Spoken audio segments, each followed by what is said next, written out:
Boa noite a todos.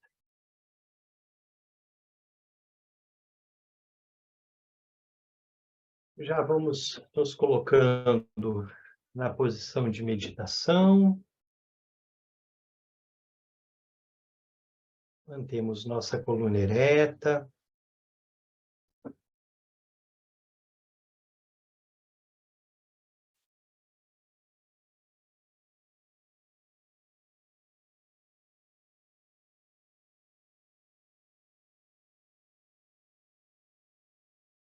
Observamos o ar que entra e sai por nossas narinas.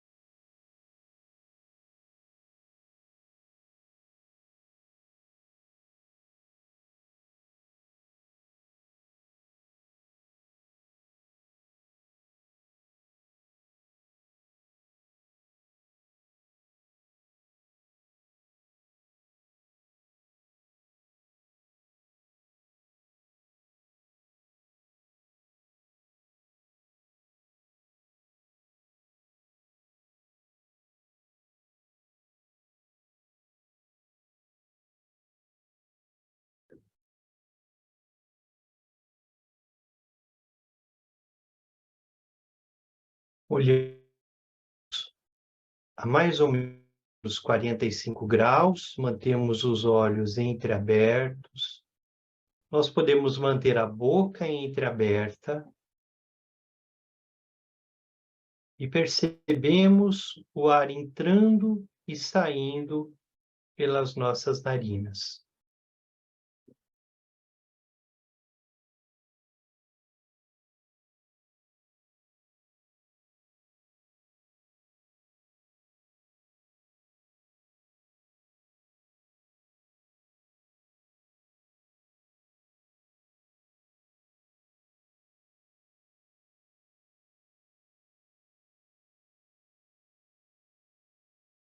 Naturalmente, nós focamos em um ponto qualquer, mas na tradição Bon, nós vamos fazer essa prática olhando para uma sílaba específica, que é a sílaba A, a sílaba tibetana A.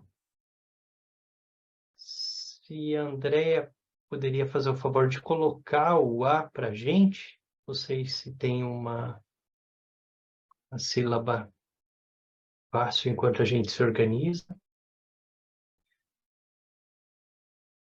só para que todos possam conhecer a sílaba, se conectar a ela.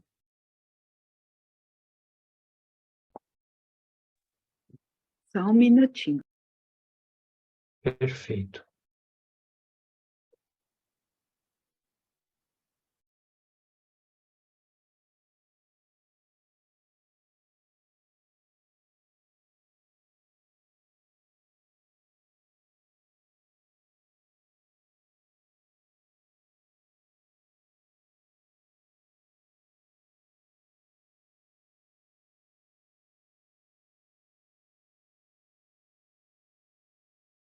Mantemos nossa atenção em nossa respiração.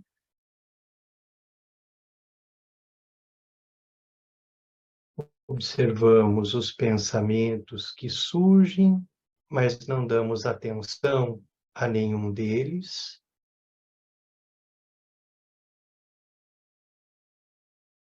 E se nossa mente se perde em pensamentos, imediatamente nós voltamos a prestar atenção somente no ar que entra e sai por nossas narinas.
André disponibilizou, então, em nossa tela, a sílaba A.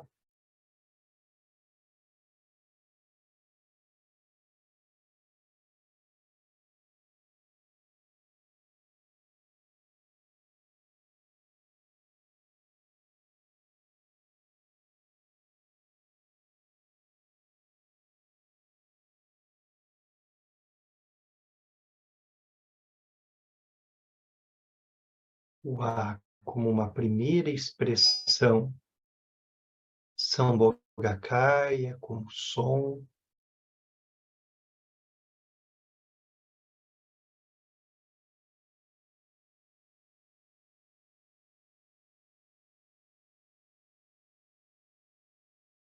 Junto de um halo de arco-íris.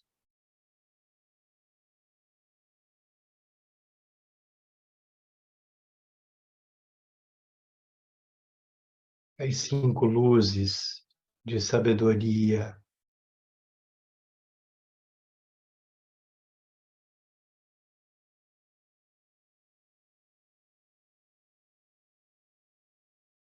E quando fazemos chinê, na tradição tibetana, nós temos diante de nós a sílaba A.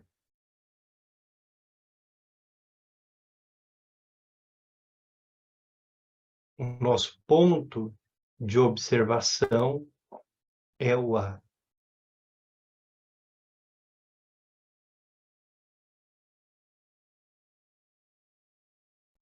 Se nossa mente se perde em pensamentos, nós usamos o A como suporte.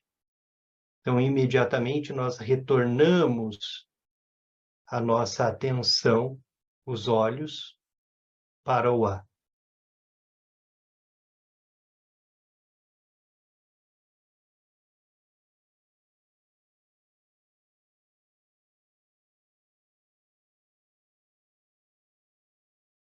Mantemos os olhos abertos, então. Nós mantemos os olhos abertos porque, se eles estão abertos e focando num ponto, num único ponto, nós temos maior capacidade de concentração.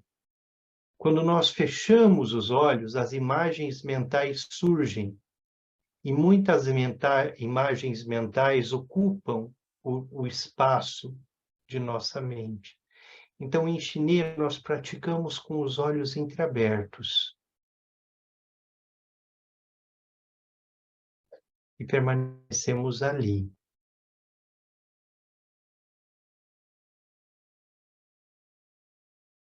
Cada pensamento que surge, nós deixamos o pensamento ir e voltamos a atenção para o ar.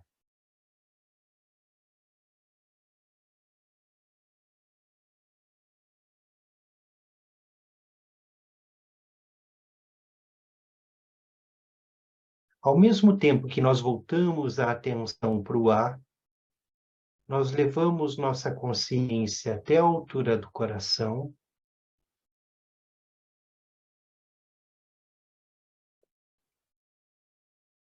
e fazemos dissolver o corpo no espaço, sendo somente a presença.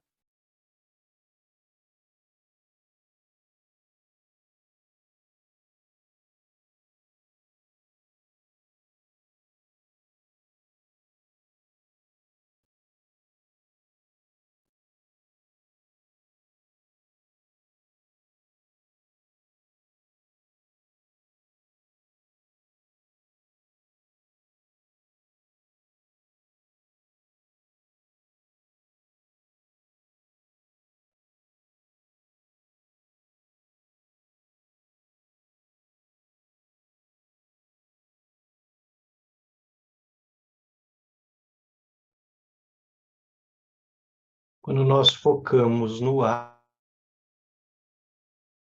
ficamos por um tempo na prática de chinê, focando somente no ar, é normal que as imagens ao redor, o espaço em que nós estamos, ele comece a se distorcer, como se tornando pequenas ondulações. Não permita que isso te distraia. Simplesmente volte a atenção para o ar.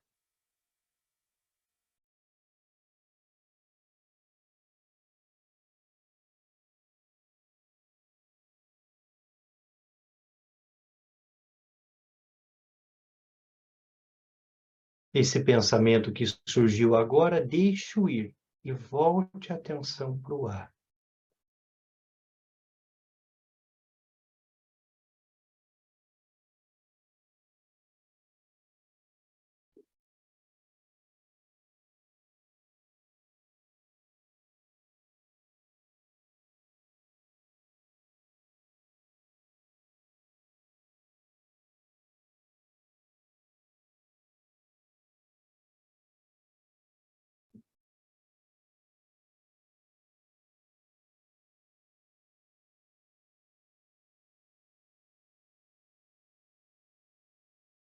Não faça nenhum esforço. Não tente manter uma tela branca, não tente evitar os pensamentos. Só relaxe. Só relaxe. E volte novamente a olhar para o ar.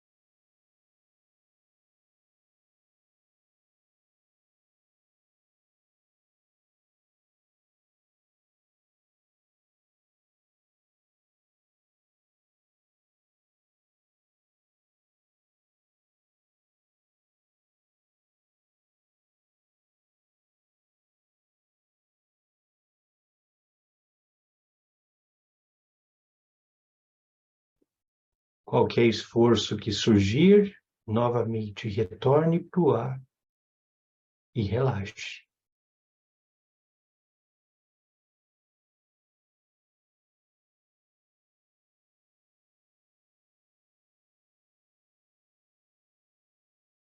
É normal que quando você foca no ar, somente nele, a imagem se distorça, o halo das luzes de arco-íris que o circulam se mova, mas não deixe que nada te distraia. E retorne para o ar.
Não siga os pensamentos.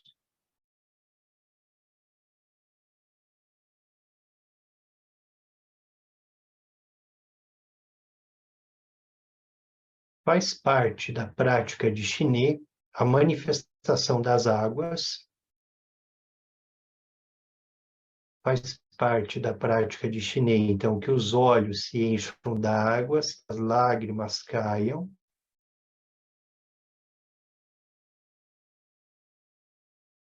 Faz parte da prática também que a saliva saia pela boca. Claro que numa prática curta como essa, a gente talvez não tenha todas essas manifestações. Mas quando nós vamos treinar o calma, permanecer na calma, o calmo permanecer, tudo isso vai acontecendo. Então, o nosso corpo vai trazer as águas, as lágrimas virão, a saliva a boca pode se encher de saliva. Então, é normal que se pratique chinê com uma pequena toalha sobre as pernas, ou mesmo um babador, ou qualquer coisa nesse sentido, exatamente para que essas águas possam vir, sem que a gente se distraia com elas. Mas sempre muito importante manter o relaxamento, manter a mente relaxada. Não fazer nenhum esforço, nenhum esforço para criar uma tela branca ou mudar o ambiente, não. Só manter a mente relaxada e os olhos focados no ar.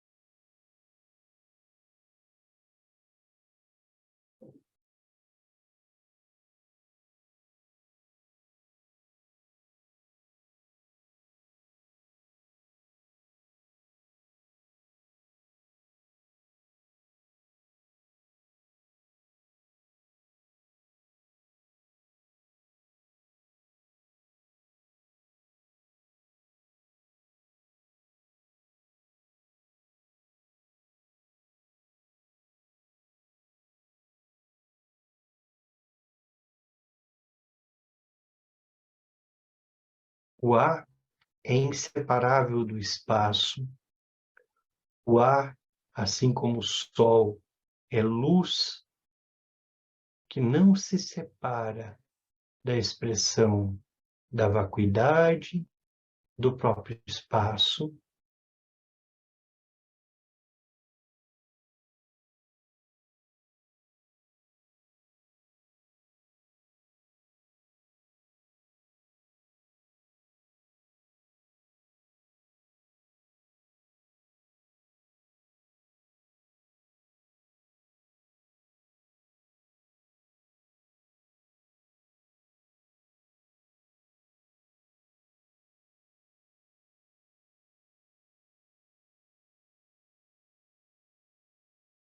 O ar é o som.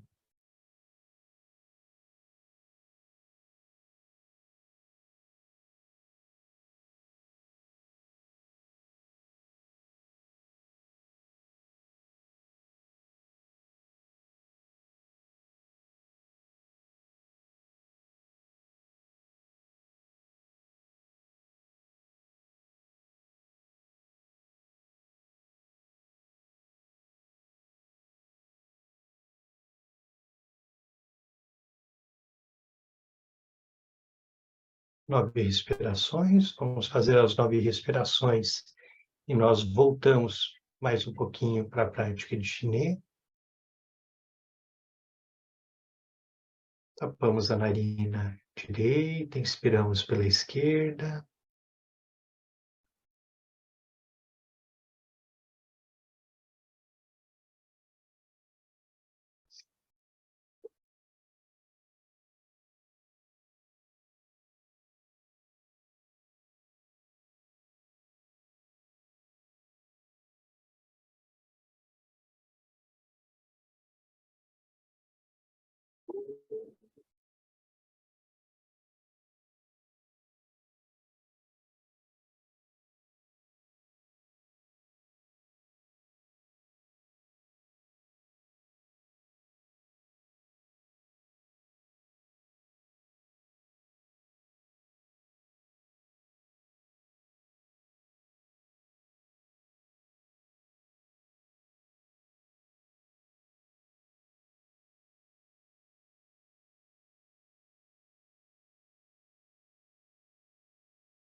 Damos novamente nossa atenção somente para o ar diante de nós.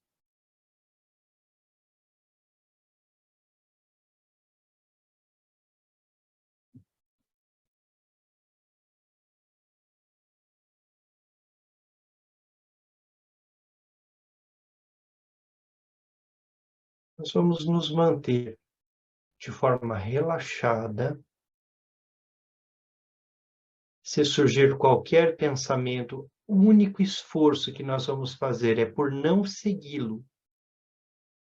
Reconhece o pensamento e deixe-o ir. Não o sigam. Se surgir qualquer voz interna, voz mental, simplesmente não siga. Deixe ela lá. Acolha, mas não a siga.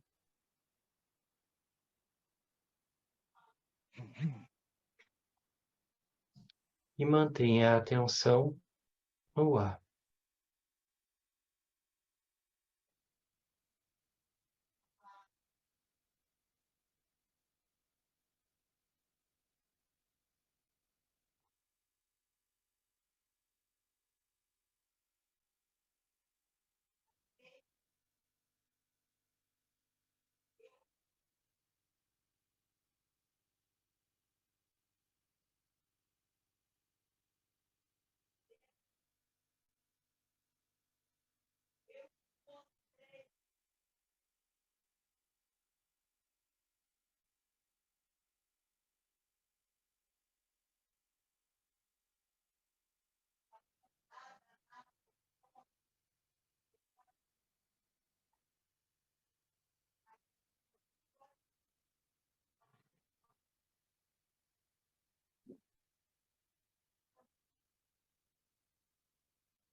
Não siga os pensamentos, retorne para o ar.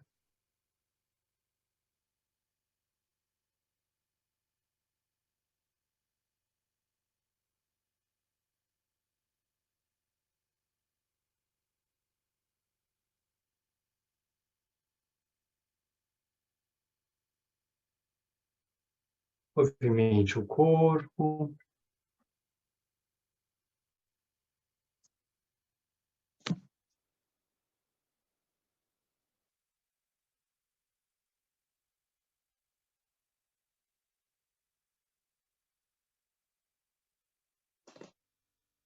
Visualize diante de você o guru. E o guru surge a partir do seu coração, se manifestando com uma sílaba A. A partir da sílaba A.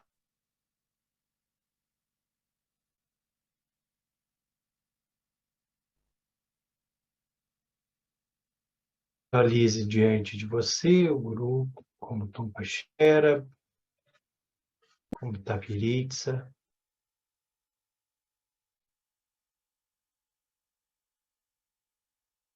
Visualize que na testa do guru, também um outro ser de sua devoção, na testa do existe a sílaba A, de cor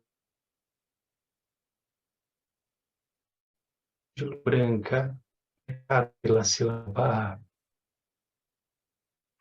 A testa emana uma corrente de luz branca que toca sua testa. Uma sílaba A na sua testa. O chakra da coroa. Sinta o calor, a pressão, a força dessa corrente de luz branca.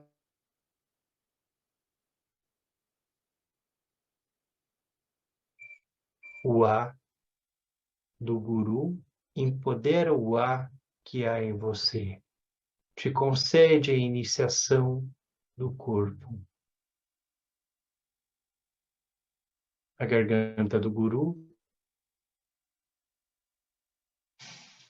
marcado na cor vermelha, a sílaba Rum, toca a sua garganta, faz a sua fala, a fala iluminada de todos os Budas. Sílaba Om, de cor vermelha. E o coração do Guru, marcado pela sílaba Rum.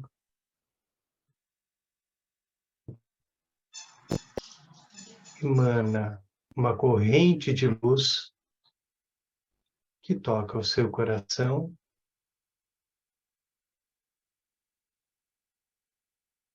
te concede o empoderamento da mente, faz da sua mente a mente iluminada de todos os Budas.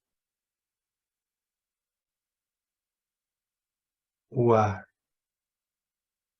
empodera seu corpo por meio do chakra. O Om empodera sua fala por meio do chakra da garganta.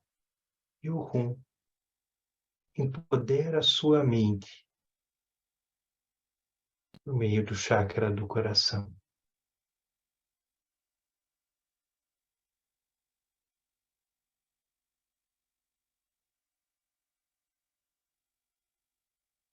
Visualize que o Guru se dissolve em luz branca e se funde com o seu coração. E você relaxa sua mente na mente do Guru.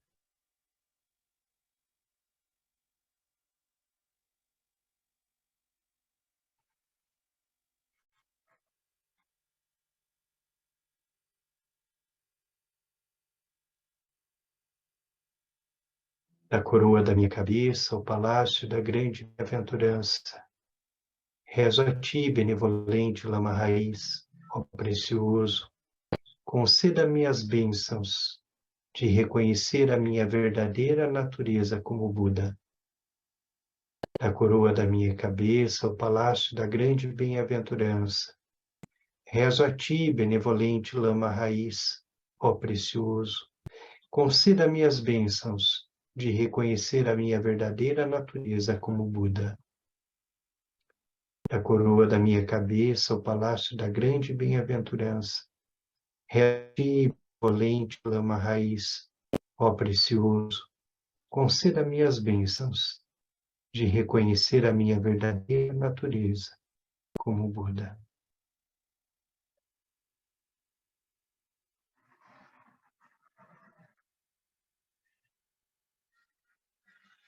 Muito bem. Hoje, de novo, a gente começou não pela prática da sequência que a gente vem fazendo, mas mais como uma primeira introdução, uma primeira introdução é meio redundante, mas como um primeiro olhar para a perspectiva de Shiné.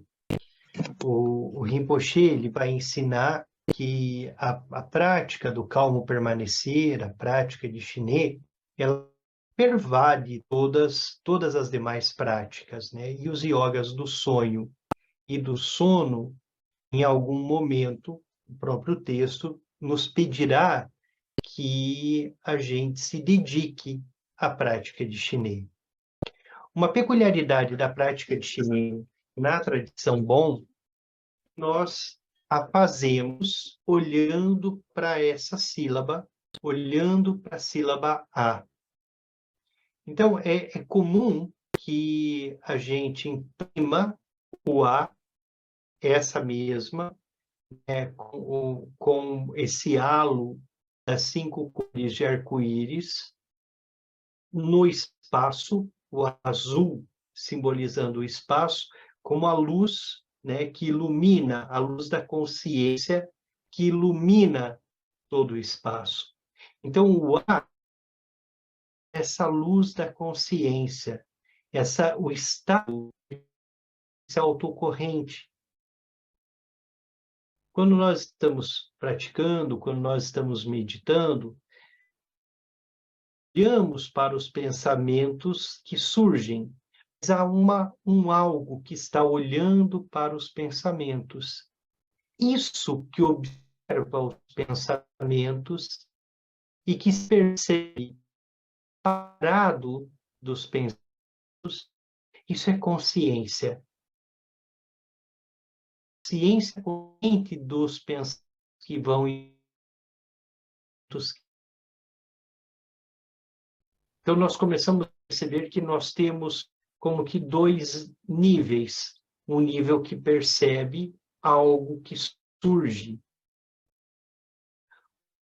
É essa consciência autocorrente. É essa luz. É a luz que percebe o espaço. É a luz que percebe a vacuidade. O A é esse primeiro, é essa consciência autocorrente.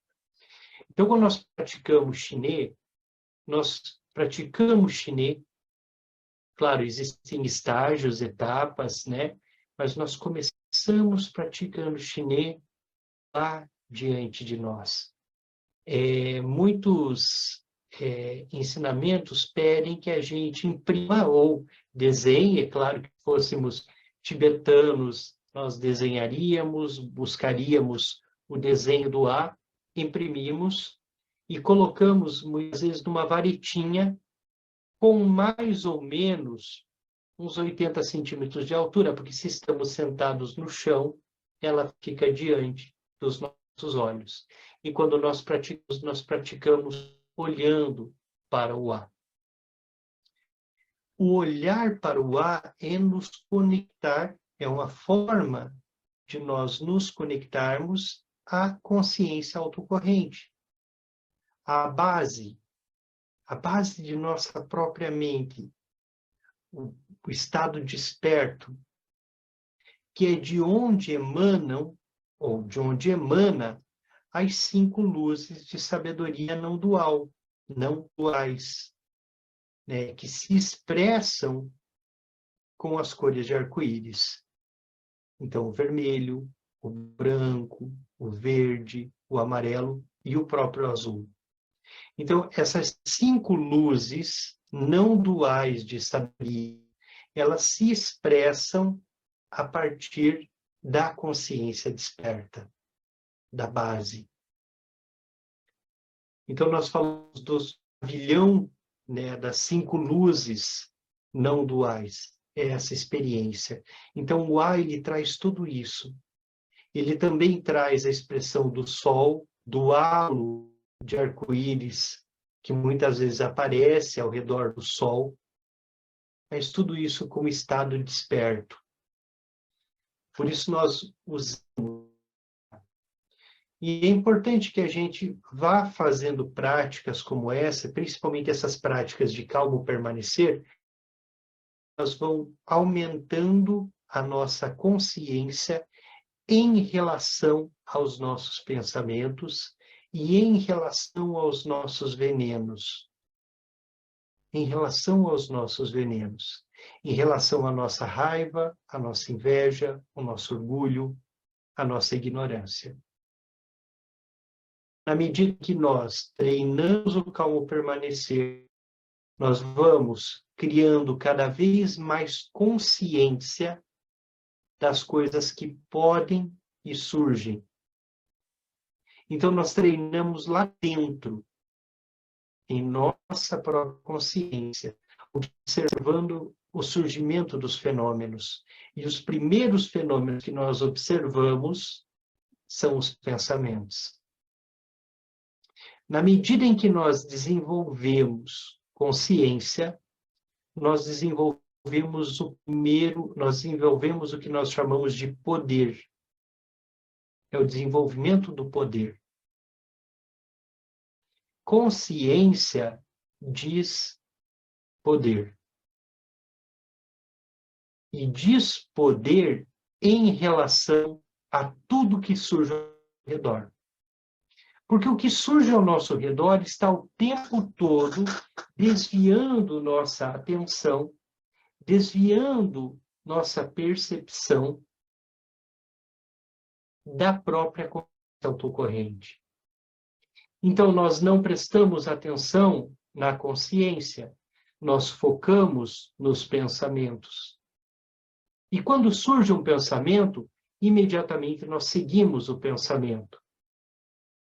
Então, surge o pensamento, sei lá, a gente está para cá, houve um vizinho batendo na parede. Imediatamente nossa mente vai para a parede, pensa no vizinho, né? Já pensa o que ele está fazendo, isso é hora de fazer, eu estou aqui tentando meditar e ele está lá. Quer dizer, nós não tivemos poder algum. Por que nós não tivemos poder algum? Porque algo externo foi mais forte do que nossa consciência. E se algo externo é mais forte que nossa consciência, nós ainda não desenvolvemos poder. Não que esse seja um poder temporal, que seja um poder de uma arma, um poder nesse sentido. É o poder do calmo permanecer. É o poder da consciência autocorrente. Estar ali. De que qualquer pensamento que surja, qualquer coisa que surja em nossa mente, se o poder está desenvolvido, a consciência está desenvolvida, os pensamentos podem surgir que nós não os seguiremos. Quando essa questão de poder está desenvolvida por meio da prática, nós observamos a raiva surgindo. Algo nos nada, nós percebemos. Nós não somos amados por ele. E nós temos a oportunidade de buscar os motivos pelos quais aquilo que surge nos incomoda. Então, o primeiro passo é calmo permanecer. Permanecer autoconsciente de forma desperta. Não é à toa que nós treinamos chinês. Não é à toa que nós desenvolvemos esse. É que é difícil, porque o primeiro poder é o poder, é ali. Porque uma vez que nós temos essa capacidade de estar, aí nós conseguimos desenvolver o segundo poder, que Desculpa, nós Denis. chamamos de... Pois não, Paulo? Tá cortando um pouco a tua conexão. Não sei se você consegue. Está cortando? Só um pouquinho.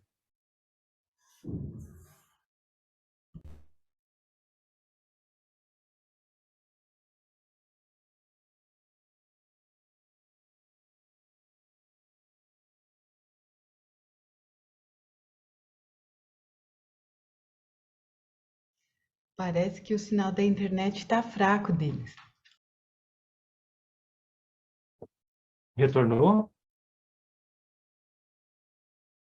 Está Ah, melhor ou continua cortando? Parece que está melhor. mas, Perfeito. Me avisem.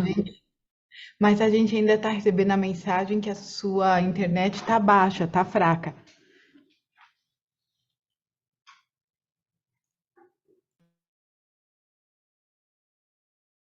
Só um pouquinho.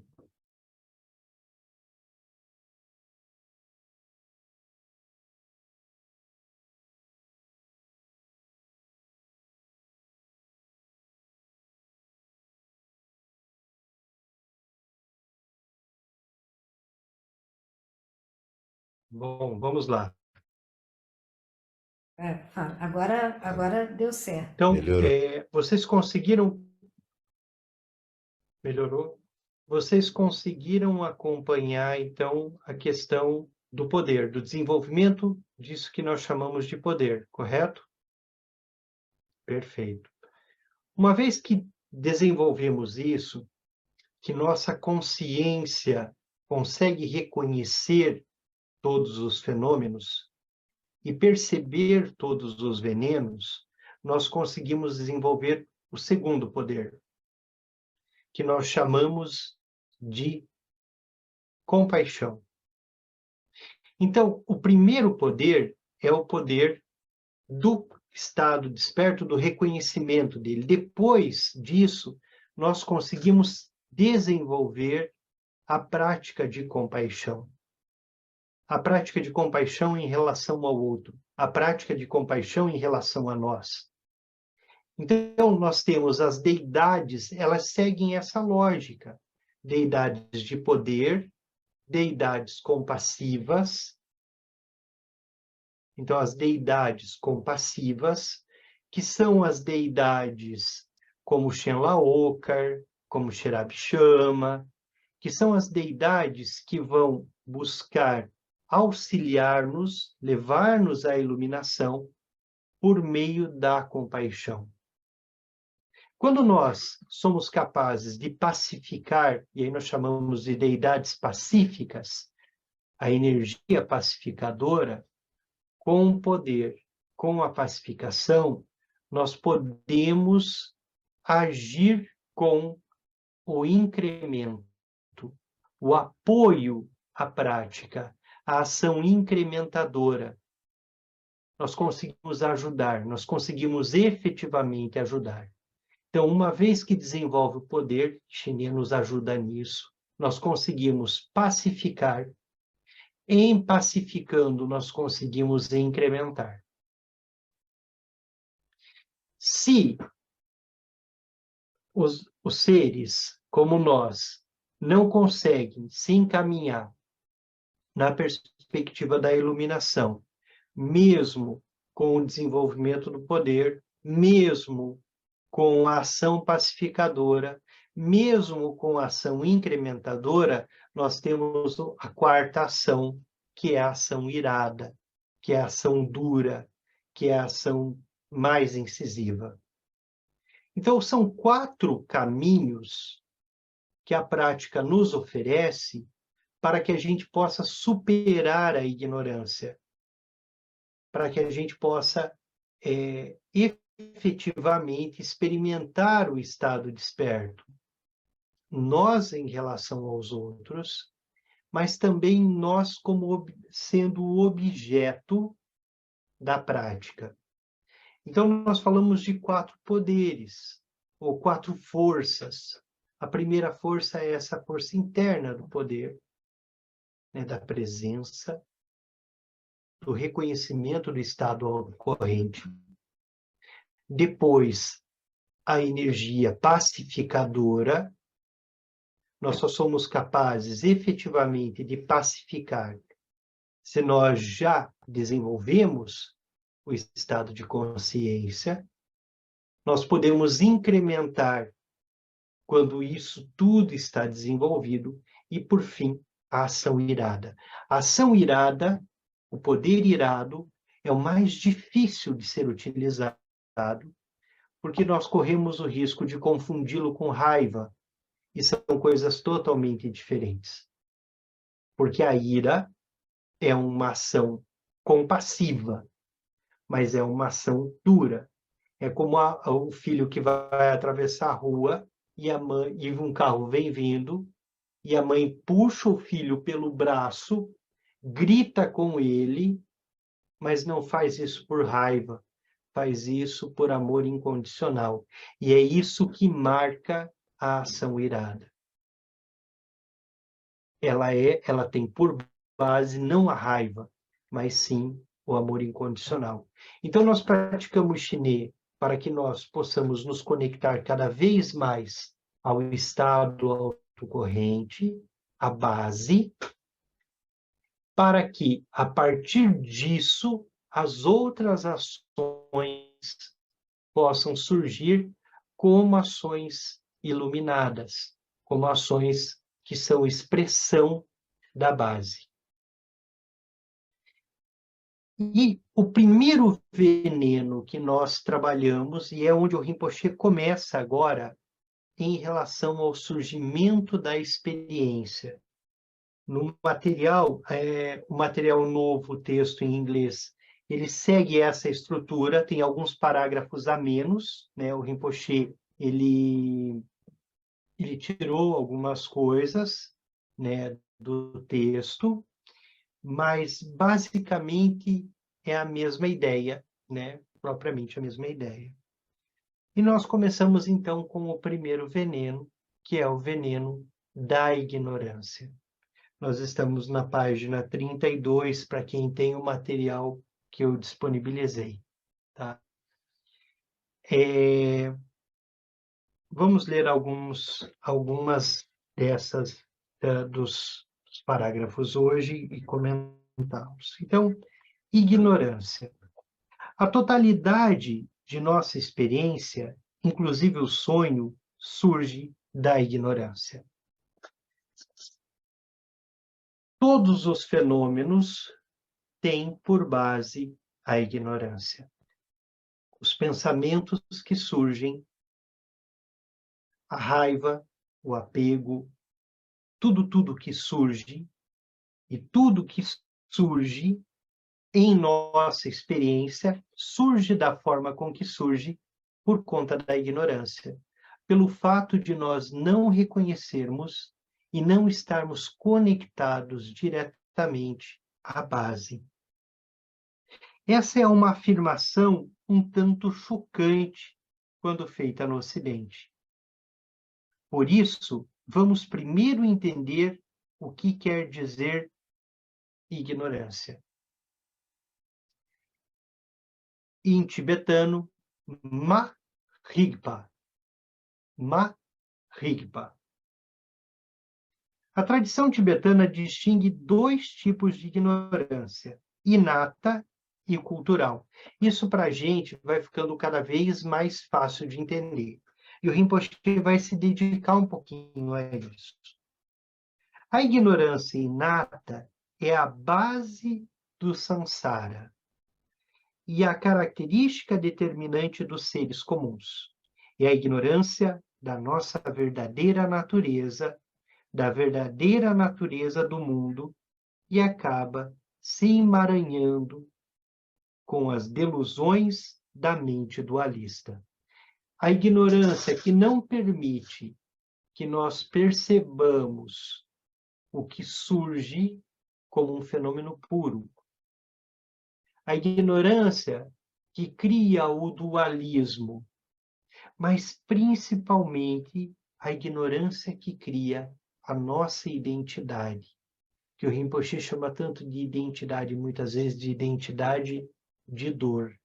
É a ignorância ma-rigpa que gera samsara.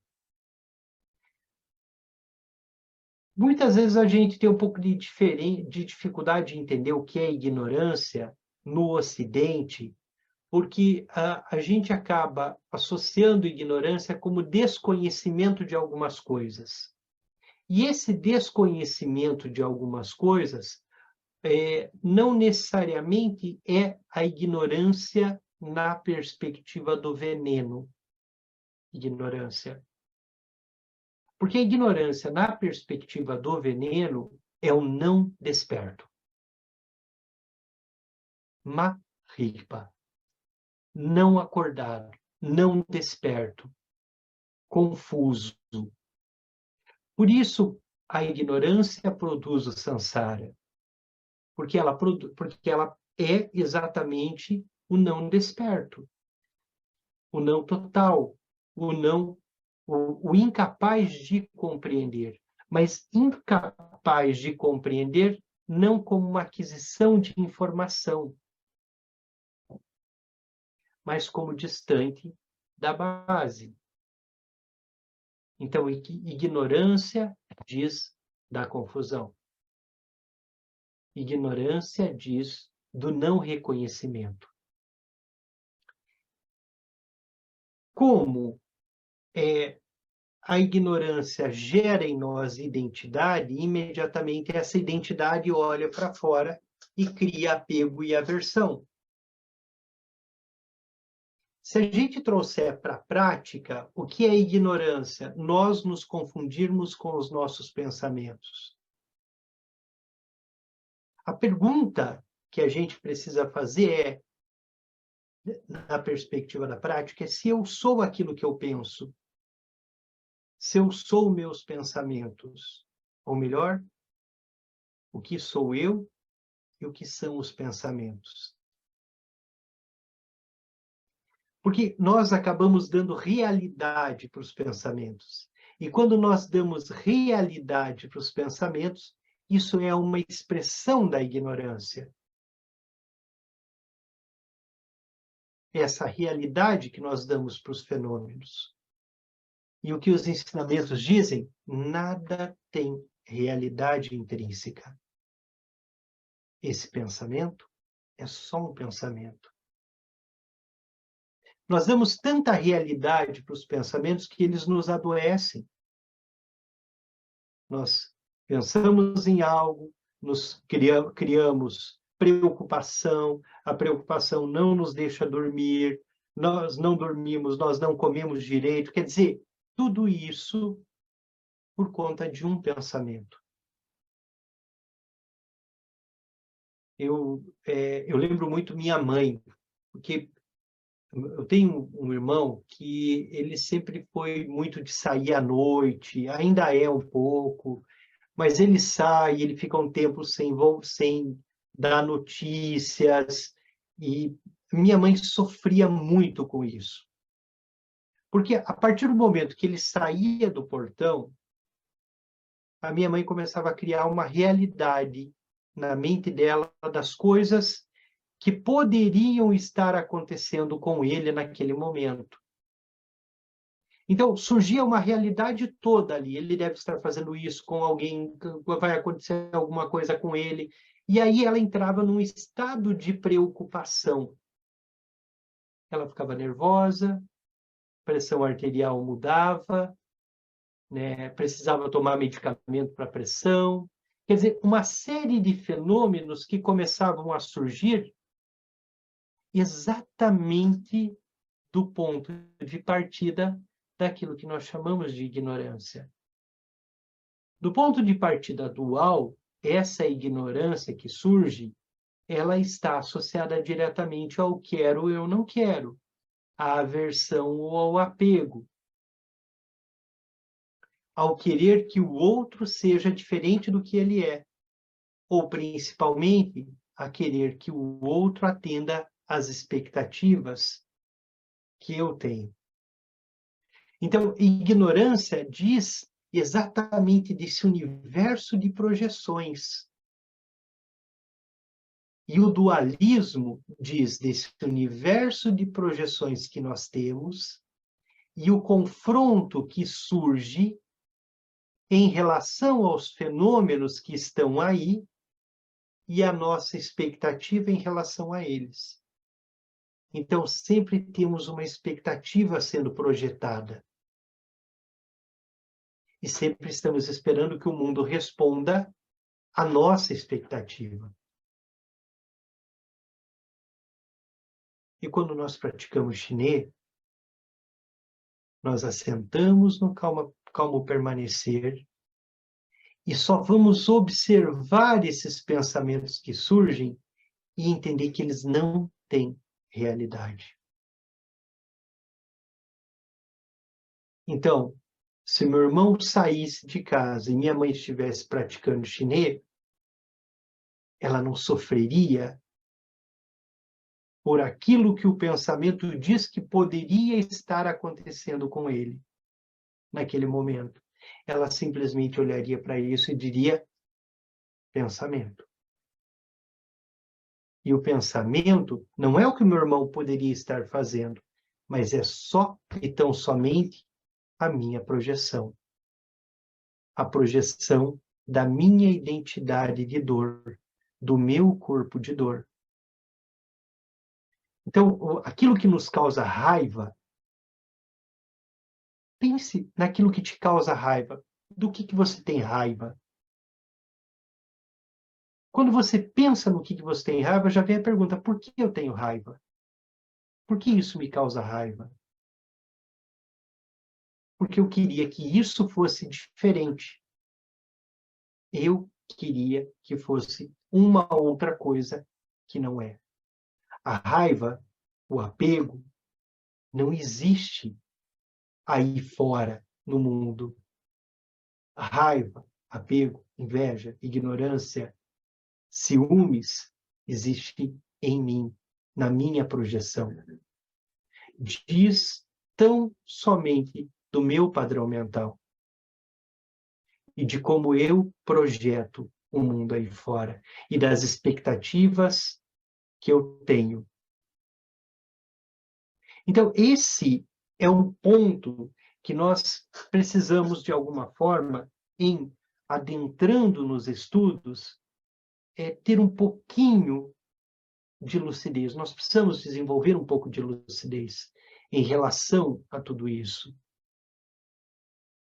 Porque ignorância diz, basicamente, a minha projeção em relação ao mundo, em relação ao que nos cerca, em relação ao que está aí. Por isso, o Rinpoche vai dizer que a ignorância, ela opera tanto no estado de vigília como no estado de sonho. Porque o que nós levamos para o sonho? Nossa identidade. Então, nós levamos essas projeções. Nós levamos o gosto, não gosto, quero, não quero, para o nosso sonho. E os ensinamentos dizem, nós levamos isso para o estado intermediário. Nós levamos isso para o bardo. Então, não é somente a perspectiva de reduzir expectativas para desenvolver, para sair do samsara, para sair do sofrimento. Não é só reduzir, é abandonar expectativas. Abandonar expectativas. Simplesmente repousar. Por quê? Porque a base do sofrimento, a base da dor, está na projeção. Está na forma com que nós nos relacionamos com os fenômenos, com o que está aí. O dualismo concebe duas polaridades, o dualismo concebe as polaridades e dicotomias. Ele divide a unidade indivisível da experiência em isto ou aquilo, certo e errado, você e eu. Nós falamos da heresia da separatividade, que é exatamente essa heresia da projeção. Desejar que as coisas fora, ou até mesmo que nós mesmos, sejamos uma outra coisa, a partir da dicotomia, a partir da separação. Então, a proposta é o calmo permanecer. É a conexão com a base, com a própria luminosidade. Com base nessas divisões conceituais, desenvolvemos preferências que se manifestam como apego e aversão. As respostas habituais que formam a maior parte daquilo que identificamos como nós mesmos, nossa identidade. Queremos isso, não aquilo. Acreditamos nisso, não naquilo. Respeitamos isso, desdenhamos aquilo. Desejamos prazer, conforto, riqueza e fama. E tentamos fugir da dor, da pobreza, da vergonha e do desconforto. Desejamos essas coisas para nós mesmos e para aqueles que amamos, e não nos importamos com os demais. Desejamos uma experiência diferente daquela que estamos tendo, Ou desejamos nos agarrar a uma experiência e evitar as mudanças inevitáveis que levarão à sua cessação, que levarão à própria impermanência. Por que a grande questão que vai estar em voga nos pensamentos que mudam a mente na perspectiva tibetana? Porque quando nós gostamos de algo, quando nós conquistamos algo, nós vamos criar a perspectiva e a projeção da permanência. Conquistamos bens, projetamos a permanência dos bens. Conquistamos pessoas, projetamos a permanência duradoura desses relacionamentos. Porém, a projeção da permanência é uma manifestação também da ignorância. Também da perspectiva da ignorância. Na perspectiva dos ensinamentos, nada durará para sempre. E a única questão que será permanente é a própria impermanência. Então, fazemos as pazes com a impermanência e evitamos as projeções, evitamos aquilo que talvez gera o que nós chamamos de identidade. Por isso, em chinês, nós vamos nos conectar à base. Por isso, em chinês, nós vamos nos conectar à própria luminosidade que observa os pensamentos. Em vez de focarmos e seguirmos os pensamentos, nós voltamos para a base. Em vez de seguirmos os fenômenos, nós voltamos para a base. Esse é o primeiro passo. Então, tem uma base que observa ar entrando e saindo das narinas. Ainda externo, mas de repente nós vamos dividindo nossa mente numa coisa que os tibetanos chamam de superfície, onde estão os traços kármicos, os pensamentos, ou a mente em movimento, e algo que nós chamamos de base, que é a consciência autocorrente. Nós precisamos nos desenvolvermos para que a gente reconheça a consciência, reconheça aquilo que observa como um primeiro passo. A mente que observa a própria mente, porque pensamentos nada mais são do que expressão da própria mente. Então, nós precisamos, num primeiro momento, reconhecer a consciência, esse ponto inicial, para depois também podermos reconhecer pensamentos como expressão da própria consciência. Mas, no momento, é o calmo despertar, é o calmo permanecer, observar. Botamos o ar diante de nós e simplesmente observamos os pensamentos que vão e vêm, evitamos segui-los e nos conectamos novamente à base, ao ar, trazendo sempre a atenção de novo para esse ponto inicial. Muito bem. Temos alguma pergunta? Alguém gostaria de fazer alguma colocação? Deixa eu dar uma olhadinha no chat.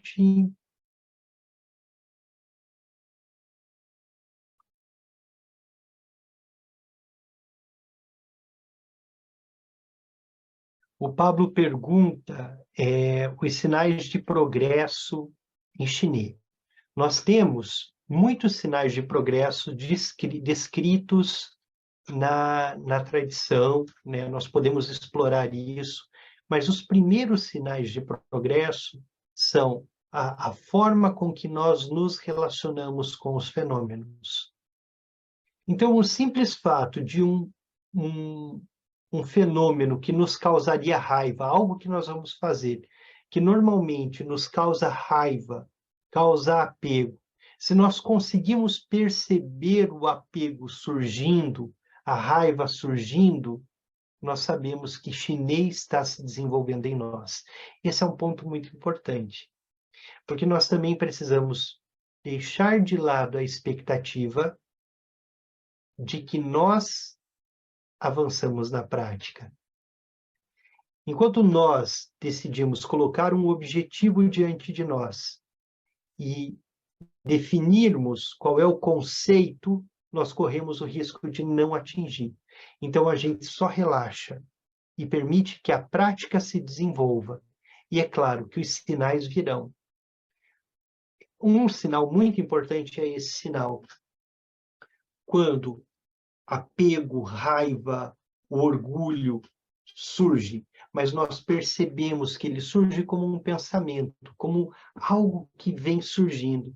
E imediatamente nós podemos tomar decisão em seguir ou não. Se nós ainda não conseguimos tomar decisão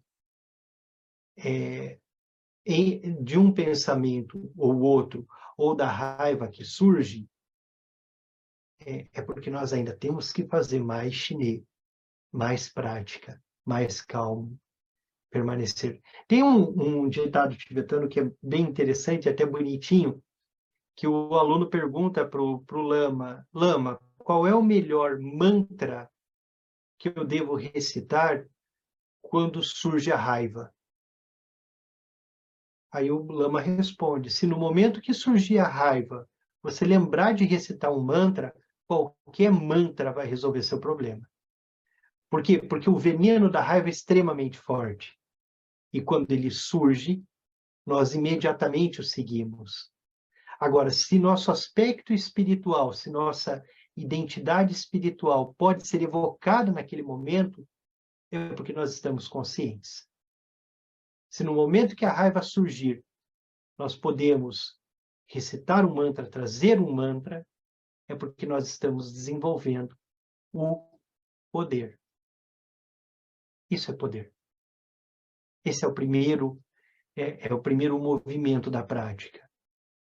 Como nós nos relacionamos com os venenos. Eles têm poder sobre nós ou nós temos poder sobre eles? Nosso estado consciente tem poder sobre eles.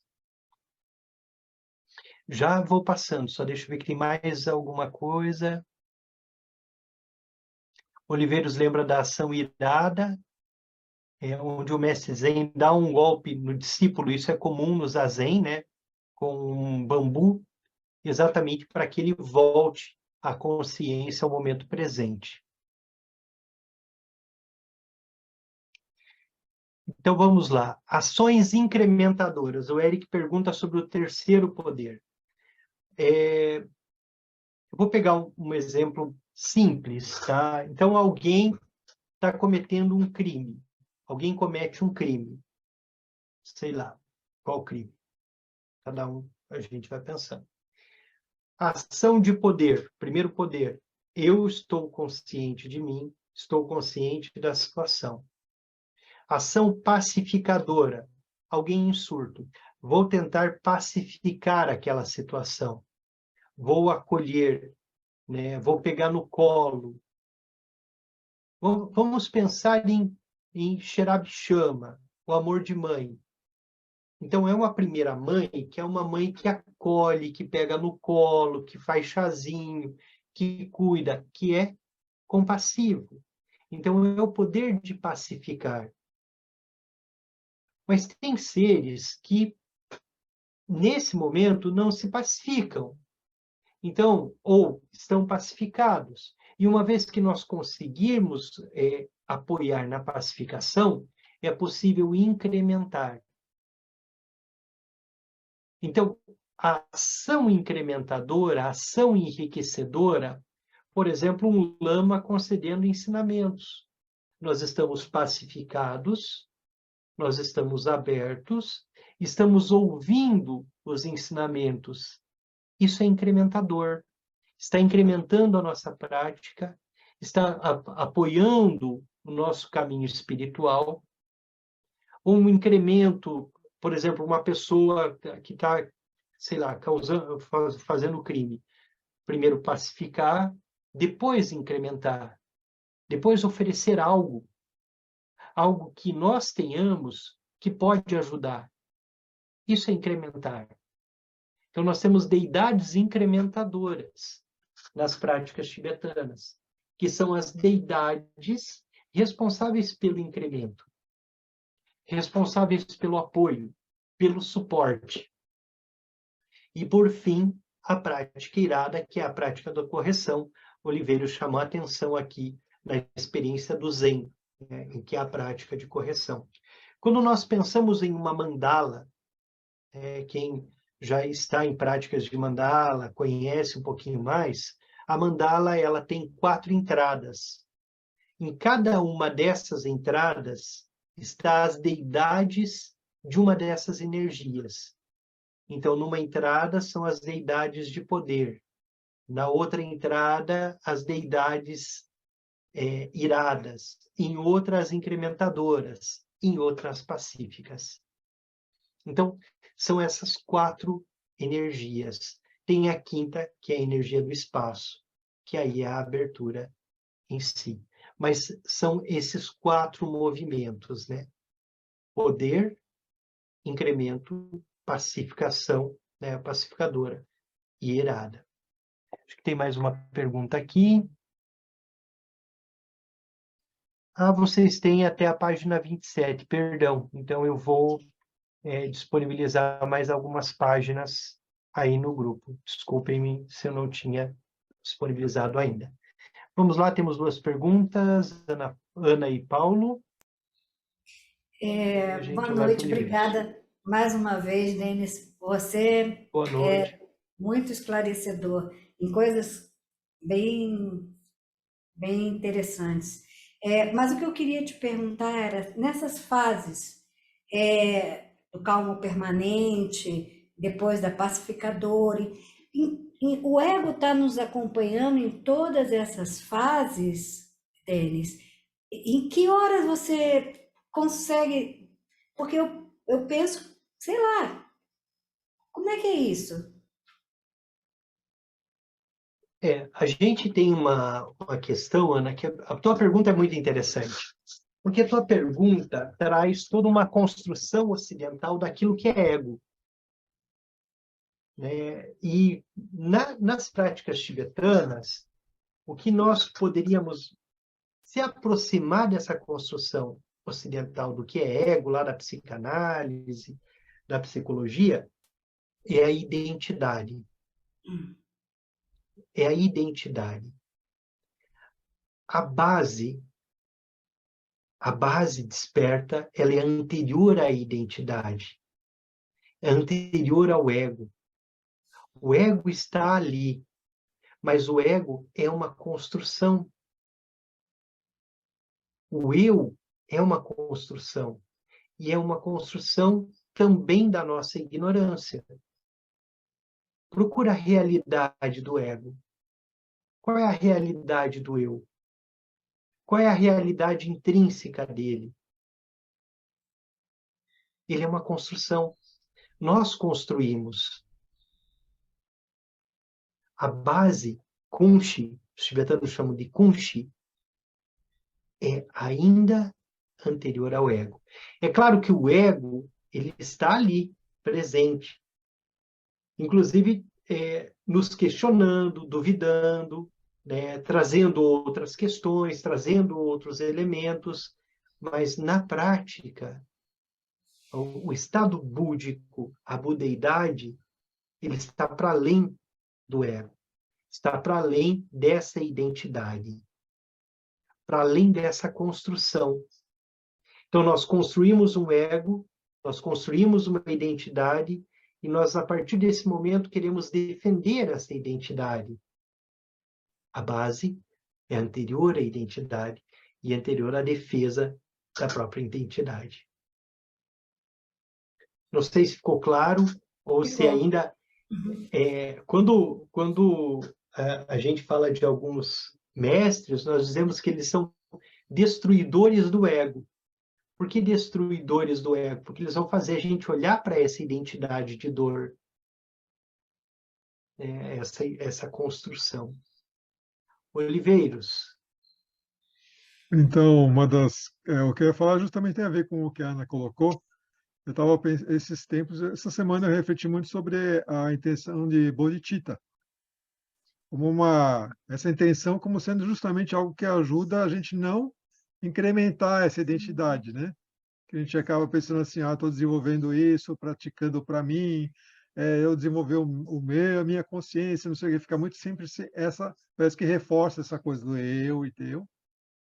E quando eu comecei a prestar mais atenção nessa prática da bodhicitta, parece que ela ajuda a dissolver um pouco isso, né? Por que eu pratico? Qual a intenção da minha prática?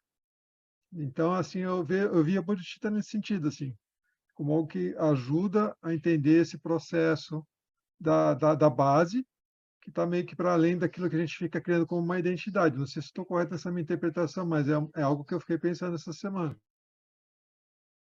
E é importante essa perspectiva, Oliveiros. Quando a gente pega o Shantideva, que é ele é budista, é professor da escola de Nalanda, e ele vai diferenciar a bodhicitta em duas bodhicittas. Ele vai dizer, existe uma bodhicitta da intenção, que é isso que nós fazemos, né, com o voto de bodhisattva, de trabalhar sem cessar pelo benefício dos outros, nós temos a intenção de bodhicitta. Não vou fazer nada que prejudique. Ou, ao menos, vou tentar não fazer nada que prejudique. E ele diz também, há uma bodhicitta da ação. A bodhicitta da ação é a própria iluminação. É a ação iluminada. Mas onde nós estamos, ainda no samsara, com toda a dor, com todo o sofrimento, com o corpo de dor que a gente gera, nós ainda estamos na bodhicitta da intenção. E a bodhicitta da intenção, ela protege nossa mente. Ela protege nossa mente, nos mantendo num espaço de virtude, nos mantendo num espaço de trabalho, de trabalho no sentido de geração de méritos. Né? É bodhicitta da intenção o simples fato de a gente ver um animal que normalmente nós mataríamos, um inseto, e preservamos a vida desse inseto. Isso é bodhicitta, isso é mente despertar, isso é compaixão. E começamos por pequenas coisas, começamos por pequenas ações, e isso vai protegendo nossa mente.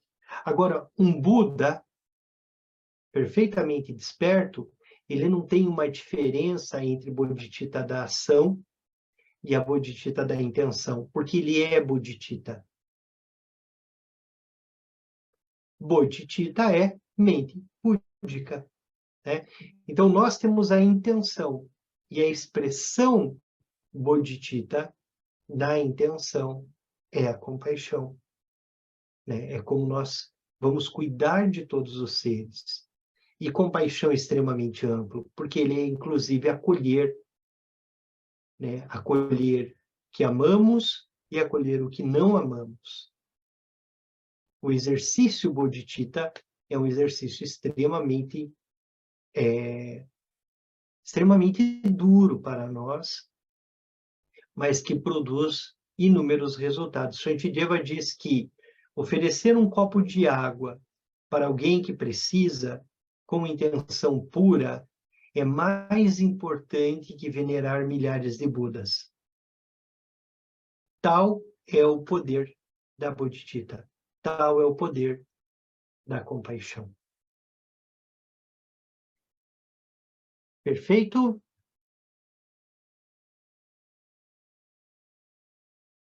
A Denise pergunta quando será lançado a edição. A edição em português ainda está em tradução, né? Porque o pessoal que está traduzindo ainda não concluiu. Então, assim que concluir, a gente terá o lançamento aí da edição em português. A edição em inglês a gente consegue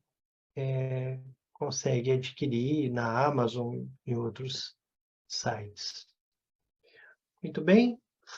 Então, vamos dedicar à prática de hoje.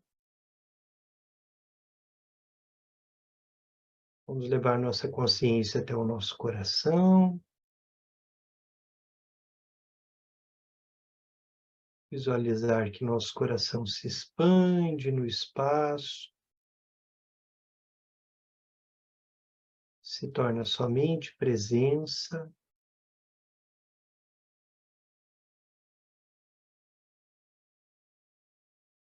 E dessa presença surge a vontade de trabalhar sem cessar para o benefício de todos os seres. Nós nos comprometemos com esse trabalho.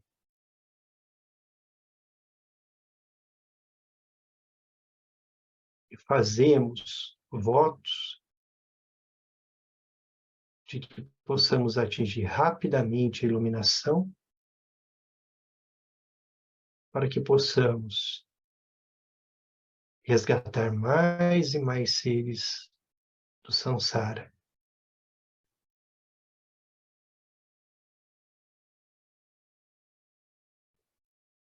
Fazemos votos também que Tenzin Wangyal Rinpoche, nosso professor, tenha uma vida muito longa.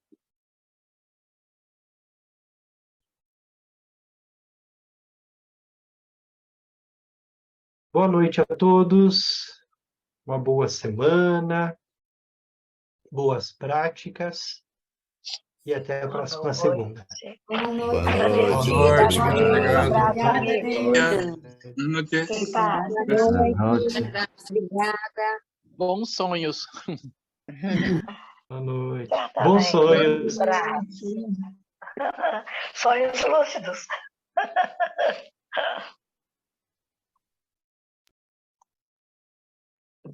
Lúcidos.